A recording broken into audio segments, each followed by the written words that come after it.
Oi, turma! Nesse vídeo eu explico para vocês e para a professora Flaviane o meu projeto de pesquisa para o mestrado. O tema da minha pesquisa é a verificação da capacidade civil das pessoas com deficiência mental pelos notários e registradores para a prática de atos existenciais. Esse tema diz respeito a um dos vários problemas que decorrem da aplicação do Estatuto da Pessoa com Deficiência na prática, principalmente dessa presunção que ele traz de que todas as pessoas com deficiência são, a princípio, capazes e a disposição de que a curatela não atinge a capacidade para a prática de atos existenciais. A pergunta que eu pretendo responder é: como o oficial e o tabelião devem agir nessas duas situações específicas? Na primeira delas, a pessoa com deficiência comparece ao cartório completamente lúcida, requer a prática do ato, porém ela é absolutamente interditada. Na segunda, a pessoa com deficiência não é interditada, então pela lei ela é presumidamente capaz. Ela comparece ao cartório, mas o oficial desconfia ali da falta ou diminuição no seu discernimento para aquele ato existencial que ela pretende praticar. Um casamento, um reconhecimento de filho, por exemplo. Então, como ele deve proceder nessas situações de uma forma que proteja a pessoa com deficiência, mas ao mesmo tempo permita o exercício da sua autonomia? Ele pode exigir, por exemplo, atestados médicos? Ele pode condicionar a prática do ato existencial a um prévio levantamento judicial da curatela, por exemplo? O juiz da dúvida teria competência para declarar a incapacidade da pessoa para o ato? Então, eu perpasso todos esses questionamentos para saber como equalizar a proteção às pessoas com deficiência cujo discernimento esteja comprometido e, ao mesmo tempo, não frustrar as expectativas delas sobre o serviço cartorário.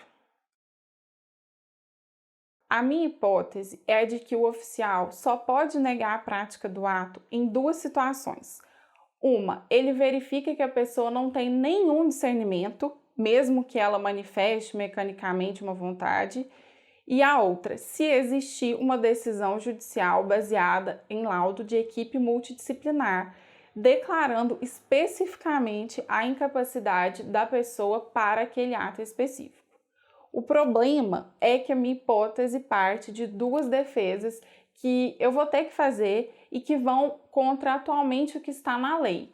Uma é a de que o discernimento que deve ser o critério para verificação da capacidade civil das pessoas maiores e não a manifestação de vontade, como aparentemente está lá no Código Civil.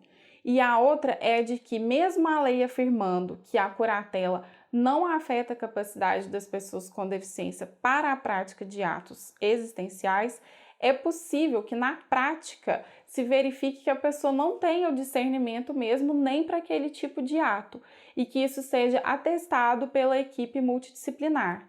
E aí, nesse caso, a decisão judicial baseada no relatório da equipe, no meu entender, deve ser acatada pelo oficial ou tabelião. Fora essas duas situações, que é a completa ausência de discernimento e a vedação judicial específica com base no laudo da equipe, o delegatário do serviço deve tomar todas as medidas necessárias no sentido da prática do ato, como forma de efetivar a autonomia existencial da pessoa com deficiência. Meu objetivo geral é formular um procedimento juridicamente adequado e também materialmente factível que possa ser usado pelos notários e registradores na verificação da capacidade das pessoas com deficiência mental que comparecem aos cartórios. Seria um protocolo de atendimento que assegurasse ao máximo os direitos dessas pessoas de forma inclusiva e desburocratizada, com a pretensão, talvez utópica, não sei, de ser integrado aos códigos de normas de serviços extrajudiciais das Corregedorias Gerais de Justiça dos Estados, ou pelo menos ao Código de Normas de Minas Gerais.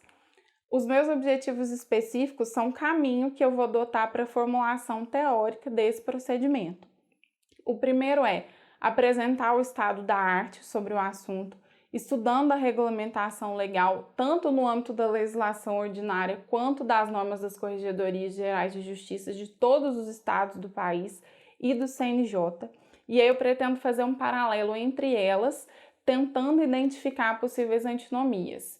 Eu vou fazer também uma revisão de literatura, investigando como a doutrina se posiciona sobre o meu tema-problema. E também vou investigar a jurisprudência, inclusive administrativa, que é a dos conselhos das magistraturas dos estados nos procedimentos de dúvida. Eu vou também aplicar questionários aos tabeliões de notas e registradores civis de Ouro Preto e região, para verificar como que na prática eles fazem o atendimento dessas pessoas com deficiência.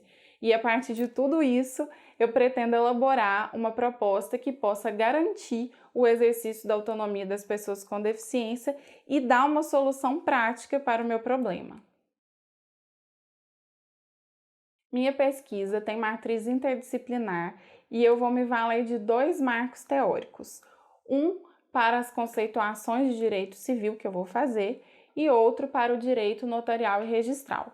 Na discussão teórica, o meu marco é a consagração da equipe multidisciplinar como a única que detém a competência de aferir adequadamente a capacidade civil da pessoa com deficiência, conforme defendido pela professora Yara Antunes de Souza na sua obra O Estatuto da Pessoa com Deficiência, Curatela e Saúde Mental. Dos ensinamentos da professora, eu extraio a premissa de que a sentença de interdição só conseguiria barrar a prática do ato existencial se a vedação vier de um laudo dessa equipe, ou seja, essa equipe é a única que conseguiria afastar a competência funcional do delegatário de avaliar a capacidade civil do comparecente caso a caso.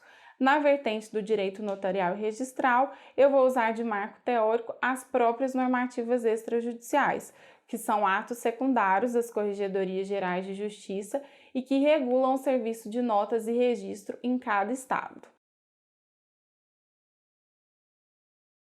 Minha pesquisa é essencialmente teórica e pertence à vertente metodológica jurídico-social, porque estuda, em última análise, a efetividade do Estatuto da Pessoa com Deficiência e se ele cumpre seus objetivos.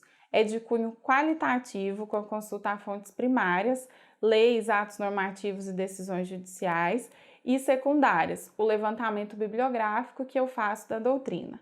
Mas também tem uma fase empírica, que é quantitativa e qualitativa, para o levantamento de dados, com aplicação de questionários aos notários e registradores da região dos Inconfidentes.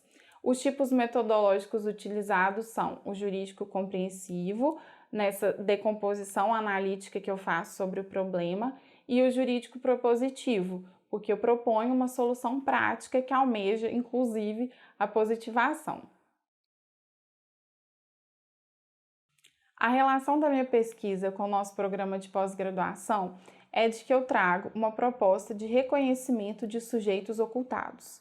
As pessoas com deficiência mental são sujeitos historicamente extremamente marginalizados, por muitos anos considerados completamente incapazes, quase que de forma automática. E só agora, recentemente, seus direitos ao casamento, ao planejamento familiar, ao voto, etc., foram positivados. Ainda assim, a lei é tecnicamente falha, ao meu ver. Por exemplo, eu entendo que considerar capazes todas as pessoas com deficiência que podem manifestar vontade é uma nova forma de ocultamento, porque desconsidera as vulnerabilidades daqueles que podem externar vontade, mas não têm o discernimento necessário. E isso retira o sistema protetivo que antes estava à disposição deles. E aí eu entendo que alguns atos normativos das corregedorias são mais protetivos e, por isso mesmo, eles, sendo secundários e hierarquicamente inferiores, ainda assim deveriam prevalecer em face da lei. Em resumo, e para concluir, eu pretendo, com a minha pesquisa, desenvolver uma nova epistemologia para o reconhecimento dos direitos das pessoas com deficiência no âmbito extrajudicial, vocacionada a resolver os problemas práticos e oferecer respostas aos desafios de inclusão desses sujeitos. Muito obrigada!